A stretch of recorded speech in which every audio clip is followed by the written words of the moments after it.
Hi guys and girls, my name's Alan and welcome to this gameplay commentary. So it's been a couple of weeks, well actually a bit longer than that, I think nearly 3 weeks, maybe longer than 3 weeks since my last gameplay commentary. So I do apologise, I have put up one video I think in between then and now, and it was a pack opening video. It was a really good pack opening video actually. I managed to unlock quite a few ultra rares. I'll link it in the description, I'll also link it on the screen now if you're interested in checking it out. But that's probably my best pack opening so far to date. So yeah, check it out. I've got a few new weapons, and one of them is the Piranha, which I'm going to be using today on my Turian Soldier. And the Piranha is a weapon that featured originally in MB3, very popular, very good. It was an ultra rare weapon back in the day, and it's returning as another ultra rare weapon. And to be honest, it's a weapon that deserves its status as an ultra rare. It's basically a full automatic shotgun, but the trade-off, as you can see, is that it's got crazy spread. I'm standing what, maybe 10 meters? No, okay, maybe about 8 meters or so from that distance there, and it's got mad spray. But up close and personal, CQC range, like point blank range, this thing will wreck face.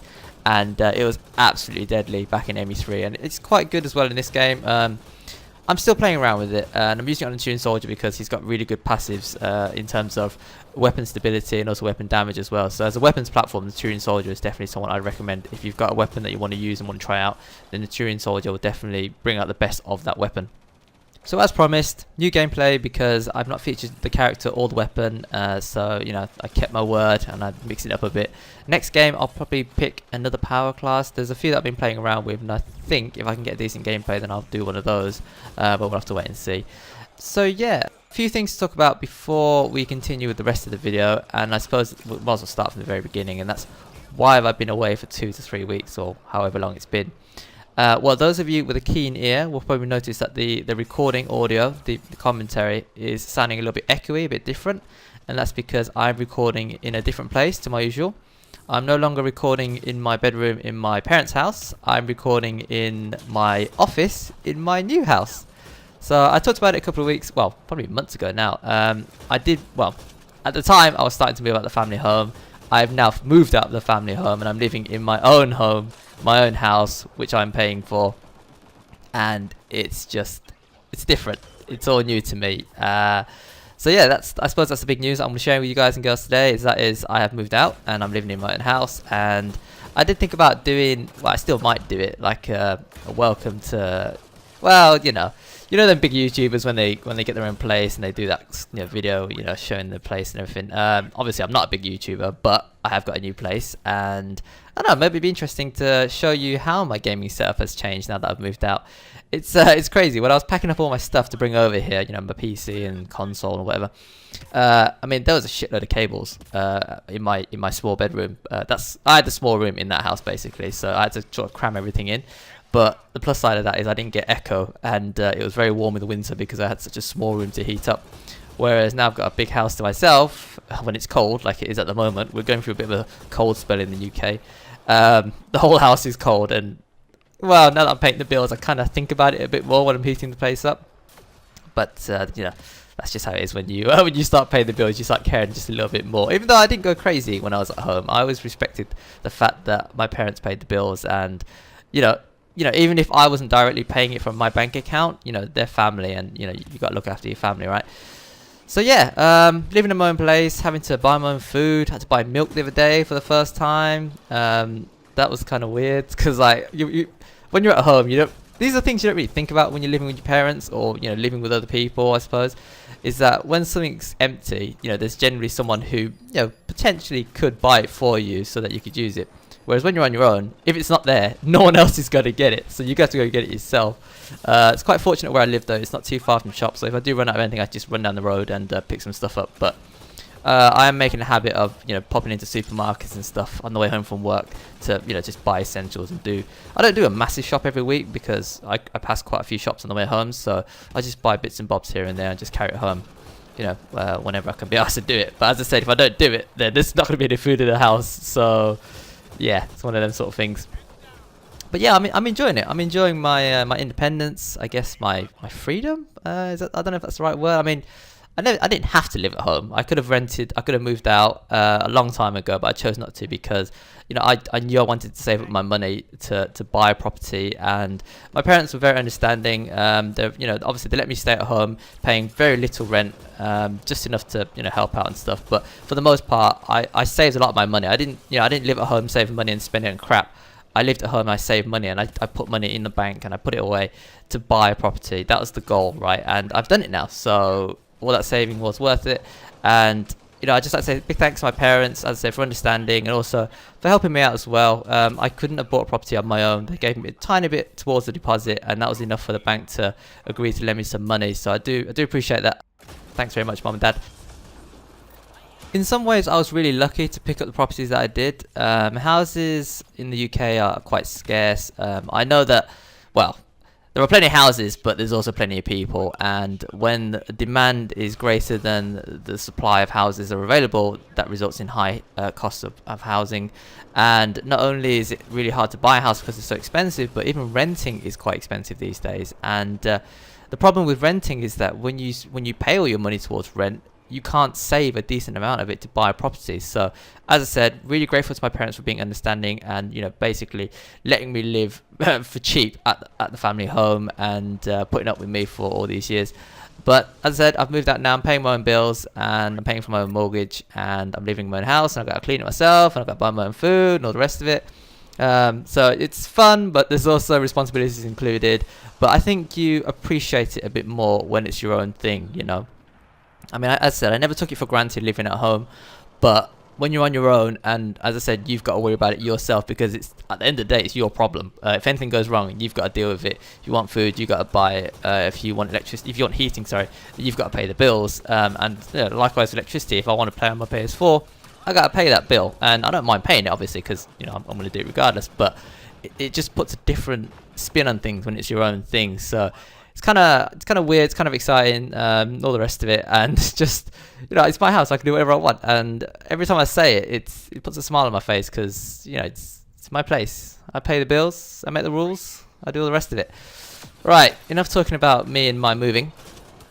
So yeah, that's why the voice commentary is a bit echoey, because my room is echoey, and the reason is because my house is very, very empty right now. I have not a lot of stuff. As I said, I had a small room in the family home, and I haven't really moved all my stuff over because, I need to sort it out first, but also I don't really need to bring it all over.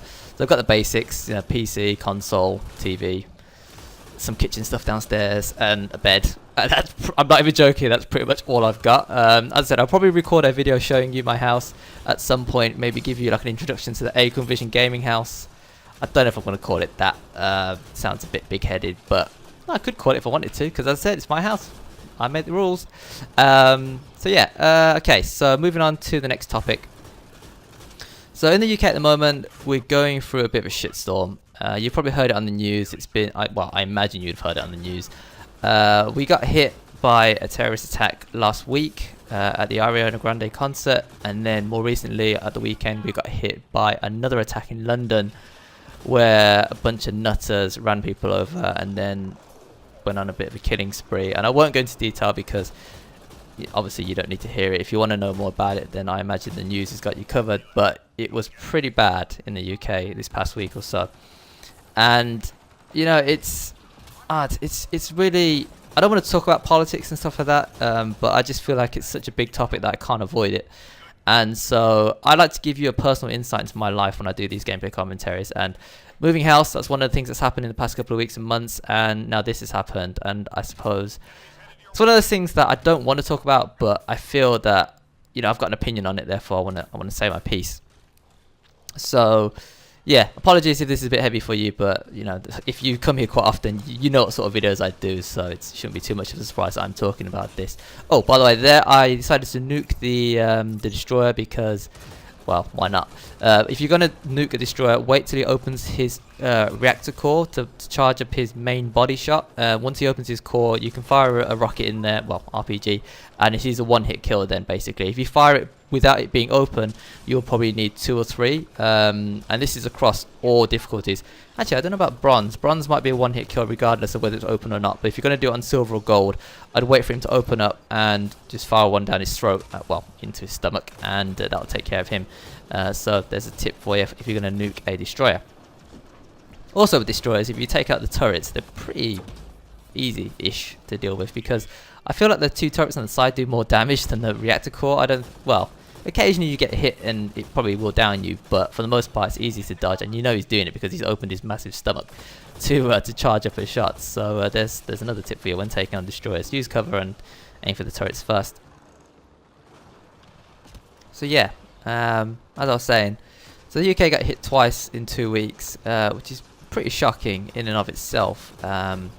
But you know, when I heard about the attack in Manchester, the bombing, you know, that really cut me, because you just don't expect it, right? Of all the places for them to attack, a kids' concert is, I don't know, that's really low. That's a whole new level of low, that is. And so it was really shocking to hear that. And you know, I'm man enough to admit it, that when I was reading about the story, you know, obviously I heard it on the news first, but I read it in the papers and stuff as well. And just to hear some of the injuries and stuff, you know, it brought a tear to my eye. And as I said, I'm man enough to admit it, that this stuff hit me pretty hard. And to think that these kids were just, you know, enjoying a night out, you know, living their lives, whatever, and then some dickhead goes and does that, and for what reason, for what cause? I don't even understand. It's not like it was a business conference or, you know, a political meeting or anything. It was just some kids at a concert enjoying a night out, you know, with friends, family, whatever, and they get blown up. And so that's just really sad. It's really upsetting. And then what? Just over a week later, London gets hit as well, and it's a different type of attack, but you know, just as bad, just as crazy.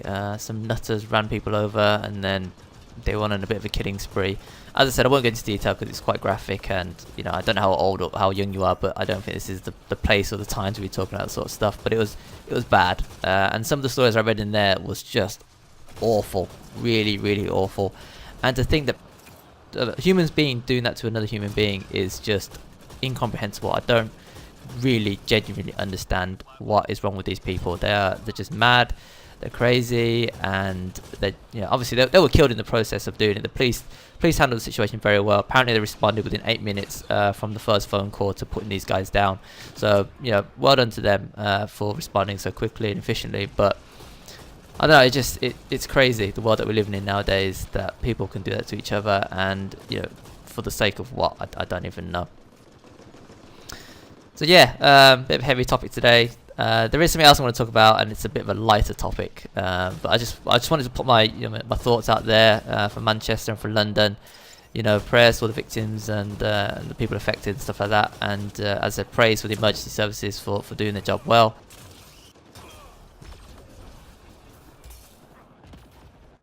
I don't know what the fuck's going on here. I died, and then I didn't revive myself. I didn't use a gel or anything. I just got picked up. I can only assume it's because of a laggy game. I'm not hosting this match, and so even though I thought I dodged my screen and went down, once information reached the host that I had dodged and I hadn't gone down, I wasn't picked up again. Mass Effect Andromeda is one of those games where hosting offers you a lot of benefits, just like it did in ME3 basically, because you don't have to worry about hit detection being off or power detection being off, that sort of thing. I mean, there are some disadvantages as well to hosting. I think in ME3, like Phantoms had more damage reduction or something when you're on host and stuff like that. But for the most part, it was better to be host than it was to play in a laggy lobby. The only problem is, I mean, I can host. My internet speed's fine for hosting. But the thing is, when you host a match, you have to wait for people to join your lobby, and the player base in MEA is dropping so fast for multiplayer, and it takes so long to find games. Most of the time I'll just sit there for 5-10 minutes, nobody will join, I'll give up and I'll join someone else's game. But then you get stuff like this happening, and it just makes the whole experience even worse. And apparently one of the other things that probably doesn't help is that players are region locked. So American players will generally only play with people in America, Europeans will only play with people in Europe. And because of my weird playing hours, so I'll play late at night or, you know, random times during the day, I will be stuck with people who, you know, would normally be at work, normally be at school, normally be sleeping. So it doesn't help my situation. And so obviously if I do join a lobby late at night and it's, you know, across the seas in America or something, of course I'm going to get lag and crap like that. So I don't know, there's just a lot of things wrong with this game. And well, I guess wrong is probably not the right word, but there's a lot of things that annoy me about this game, and not being able to play with people locally, you know, on my own host is probably one of them. But as I said, it's probably because the player base is dropping out rather than people, you know, not joining my game for other reasons. Well, I don't know, maybe not. Okay, so the final topic that I want to talk about today, to round off this pretty long video, is the UK elections. So there is going to be a vote on Thursday, and it's obviously to vote in the new government. And so there's pretty much two main parties in the UK at the moment. You've got the Labour Party, and then you've got the Conservative Party. And I'm not feeling either of those parties, to be honest. Yeah, it's a shame that there isn't a party in the middle. I guess some people would have said that would have been the Lib Dems a few years ago, but the Lib Dems screwed themselves and everyone who voted for them back in the day, and now they're a party that no longer matters. And so it's pretty much down to two parties in the UK, the Labour Party or the Conservative Party, and I'm not feeling either one of those, and I don't really vouch for either one of those two sides. So yeah, I don't know who I'm going to vote for on Thursday, if I bother voting at all. I'm fairly certain that the Conservatives are going to win. There's this stuff going on with the EU Brexit. Well, Brexit.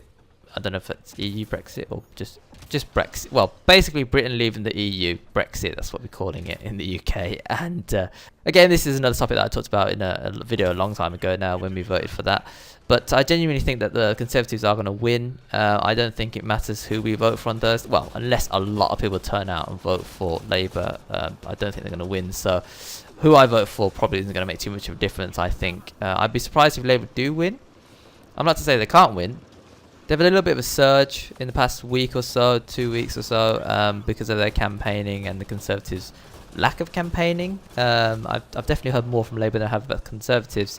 But as I said, I still think it's going to go to Conservatives, whether a lot of people vote or not. It comes down to that, I suppose. If people don't turn out for the Conservatives and people do turn out for Labour, then Labour could win it. But as it stands, I'm fairly certain, I'd put money on it, that Conservatives are going to win this election. And one of the reasons for that is because, as I said, of Brexit, which is happening very, very soon. In fact, I think it's like a week or so after the elections. And one of the things that the Tories are saying is that, would you want to change leadership now just before this is about to happen? And would you trust Labour to do it? And I guess that's another problem for Labour, is that not too many people are feeling Corbyn either. But, you know, it is what it is. As I said, I don't think it makes a difference whether I vote or not on Thursday. But we'll have to wait and see whether or not I'm going to be able to get out of bed. Speaking of which, my because I've moved house now, my polling station is different, and it's such a ball ache to get to. As a crow flies, it's very close, but obviously there's buildings and streets in the way, so I can't just cut through people's gardens to get to it. I have to go all the way to the end of the street, walk down another street to get to it, and then basically go all the way back again. So very close as a crow flies, but if you actually go there, you know, in terms of getting there on foot, it's a long-winded journey, unfortunately. So that's my excuse if I don't turn up on Thursday. Alright, so this video is coming to an end now, and you'll see at the end that I do quite well. I could have done better. As I said, this is not the map to be using a shotgun. It's definitely not a CQC map. And the Remnant faction, even though there are a couple of big targets in the Nullifier and the Destroyer, there's quite a few nimble small ones as well, such as the Breachers and obviously the Observer, and they're terrible to fight with a shotgun at long range. So, you know, all things considered, I think I did quite well. Alright, so as per usual, if you enjoy the content, consider tapping the like button. I really do appreciate it. If you've got any thoughts you'd like to share with me regarding the stuff that's happening in the UK at the moment, or stuff that I talked about in the video, such as the Turian Soldier or this Piranha shotgun, then let me know in the comment section below. But until next time, thanks for watching, thanks for listening, take care, and I will see you later.